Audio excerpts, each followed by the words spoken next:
السلام علیکم دوستو آج کی اس ویڈیو میں ہم آپ کو ایک طوائف کا ایسا سچا واقعہ بتانے والے ہیں جو حج کرنے کے لیے مکہ مدینہ پہنچ گئی تھی، لیکن وہاں پر جانے کے بعد میں اس طوائف کے ساتھ میں جو کچھ ہوا اس کے بارے میں جان کر آپ کے بھی رونگٹے کھڑے ہو جائیں گے اور آپ بھی سوچنے پر مجبور ہو جاؤ گے۔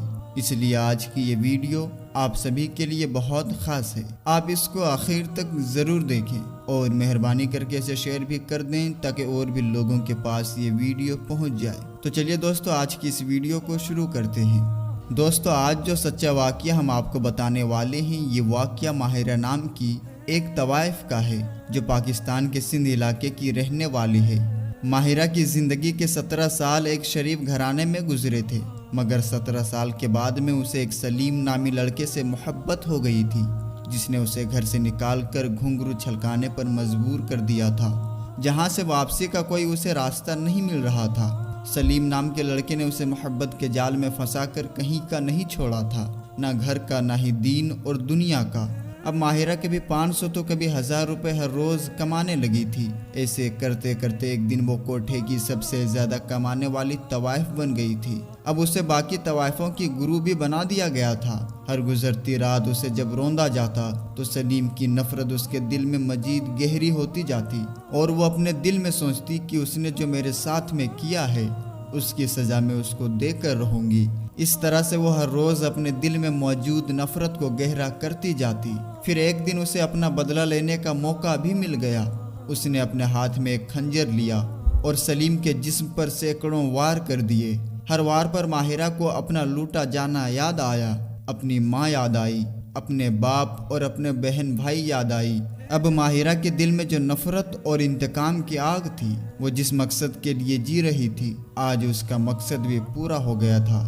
اب اسے اپنا جینا بے وجہ لگنے لگا تھا، اس لیے اب وہ سوچنے لگی کہ اب میں یہاں پر جی کر کیا کروں گی، اب تو میرا کوئی مقصد بھی نہیں بچا ہے۔ حالانکہ ماہرہ کا جرم اتنا بڑا تھا، لیکن اس نے سنا تھا کہ اللہ پاک کی رحمت ہر عزم ہر گناہ سے بھی کئی زیادہ بڑی ہے، تو پھر ماہرہ کی خطا اتنی بڑی کیوں ہو گئی تھی کہ اللہ کی رحمت اسے چھپا نہ سکی؟ بدلے کی آگ بجھتے ہی اس نے مرنے کا سوچ لیا تھا۔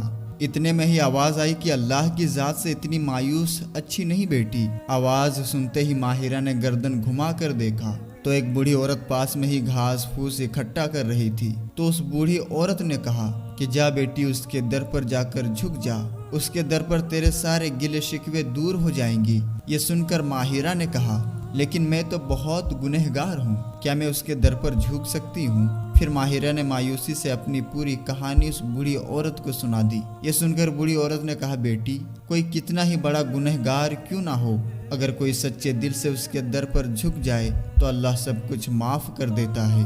اس پر ماہرہ نے کہا اماں جی میں تو ایک طوائف ہوں، اور طوائف ہی نہیں بلکہ طوائف رانی ہوں، میری بستر پر نہ جانے آج تک کتنے لوگ آئے ہیں۔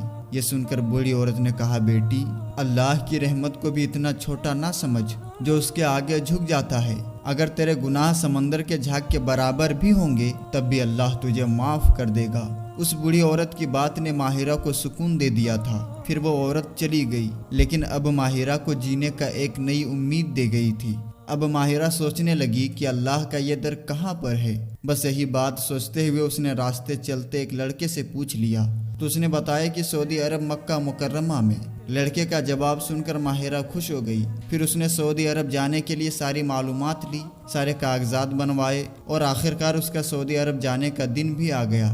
اس طرح سے پھر ماہرہ سعودی عرب پہنچ گئی۔ اب اس کے سامنے خانہ کعبہ تھا۔ نظر پڑتے ہی ماہرہ نے شرمندگی سے اپنی نظریں جھکا لی اور کہنے لگی میں کیسے کروں آپ کا سامنا؟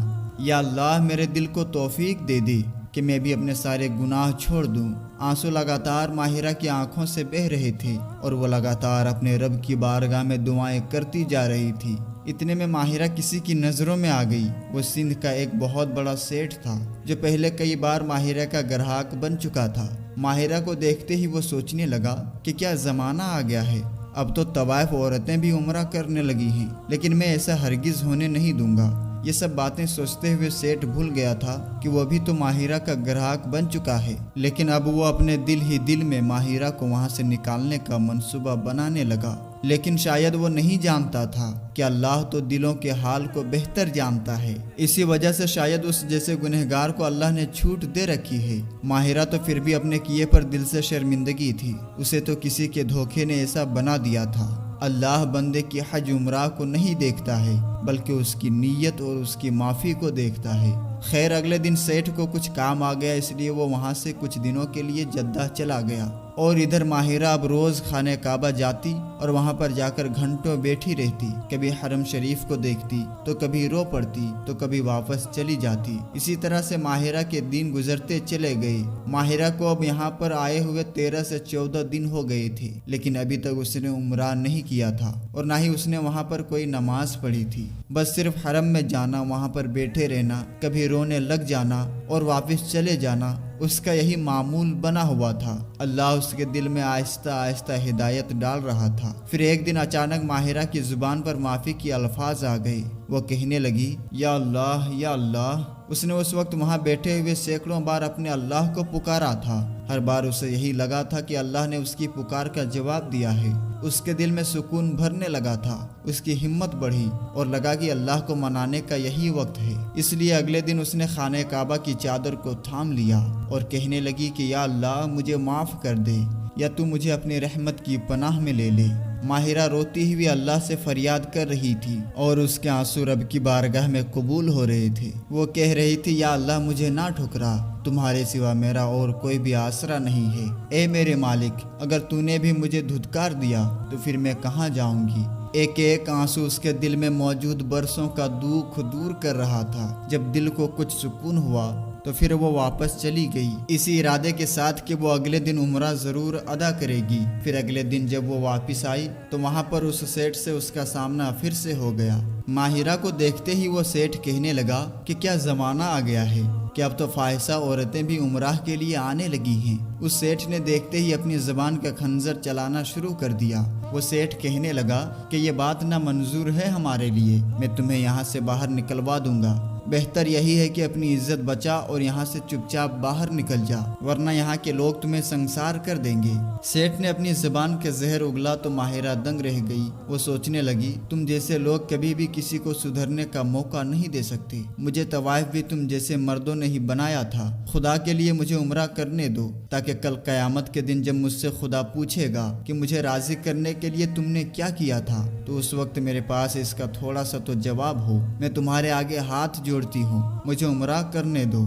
لیکن سیٹھ نے نہیں مانا اور کہنے لگا، میں یہاں پر لوگوں کو اکٹھا کر کے تمہارے حقیقت بتا دوں گا، پھر وہ لوگ تمہیں سنسار کر کے ہی دم لیں گے۔ سیٹھ فرعون بنا بول رہا تھا۔ اس پر ماہرہ نے ایک پل لگایا سوچنے میں، پھر وہ کہنے لگی کہ یہ تو میرے لیے گھاٹے کا سودا نہیں ہے۔ اگر میں اللہ کو راضی کرنے میں مر جاؤں تو اس سے بڑی خوش قسمتی میرے لیے اور کیا ہوگی۔ ٹھیک ہے، تمہیں لوگوں کو بتانا ہے تو بتا دو، پھر وہ مجھے مارتے ہیں تو مار دیں، لیکن میں عمرہ کے بغیر یہاں سے واپس نہیں جاؤں گی۔ کل قیامت کے دن میرے دامن میں کوئی تو میرے پاس نیکی ہوگی۔ ماہرہ کی یہ بات سن کر وہ سیٹھ آگ ببولا ہو گیا۔ اس نے چیخ کر وہاں پر لوگوں کو اکٹھا کر لیا اور کہنے لگا، اے لوگو، یہ ایک ویشیا ہے، یہ ایک طوائف ہے۔ کیا مکہ مدینہ کا احترام اب یہی رہ گیا ہے کہ یہاں پر ویشیا عورتیں بھی اب آزادی سے گھوم رہی ہیں؟ کیا یہ ٹھیک ہے کہ یہاں پر طوائف عورتیں گھومتی پھرے؟ اے لوگو، یہ ٹھیک نہیں ہے، یہ حرم کو بھی گندا کر دے گی۔ یہ سن کر لوگوں کو غصہ آ گیا اور انہوں نے اسی وقت ماہرہ کو دھکے دے کر وہاں سے باہر نکال دیا۔ ماہرہ گڑگڑاتی رہی کہ اللہ کے واسطے مجھے عمرہ کر لینے دو یا پھر مجھے مار دو۔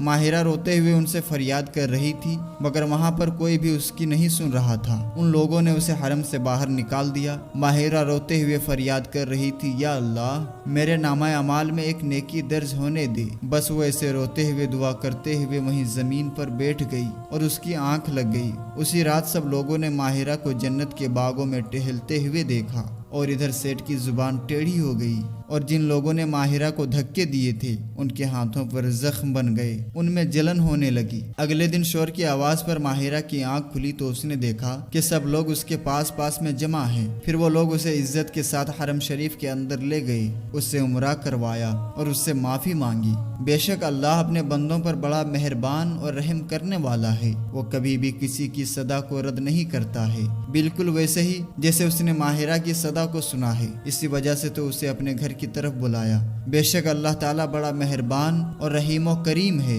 وہ 70 ماؤں سے بھی زیادہ اپنے بندوں سے پیار کرنے والا ہے۔ اس کے بعد ماہرہ جب واپس پاکستان آ گئی تو اس کو پولیس کی طرف سے قید کیا گیا، اس لیے کیونکہ اس نے سلیم کا خون کیا تھا تو اس کے جرم میں اسے جیل جانا پڑا۔ اور پھر یہیں سے شروع ہوتی ہے ماہرہ کی آزمائش۔ میرے دوستو، اللہ پاک بڑا رحیم و کریم ہے، وہ اپنے بندوں سے 70 ماؤں سے زیادہ محبت کرتا ہے، پیار کرتا ہے، اس لیے پھر اسے کیسے برداشت ہوگا کہ اس کا کوئی بندہ زندگی بھر گناہوں کے بوجھ تلے دبا رہے اور اسے سدھرنے کا ایک موقع بھی نہ ملے۔ یاد رکھیں، اللہ جب کسی کو ہدایت دینا چاہتا ہے تو اسے راستہ بھی خود ہی بتاتا ہے۔ سبحان اللہ۔ میرے دوستو، یہ واقعہ آپ کو کیسا لگا آپ کمنٹ کر کے ضرور بتائیے گا، اور اس واقعے کو اپنے دوستوں میں ضرور شیئر کیجیے گا۔ ملیں گے انشاءاللہ تبارک و تعالی پھر کسی نئی اور اچھی ویڈیو کے ساتھ۔ تب تک کے لیے آپ اپنا اور اپنوں کا بہت ہی زیادہ خیال رکھیں۔ السلام علیکم، اللہ حافظ۔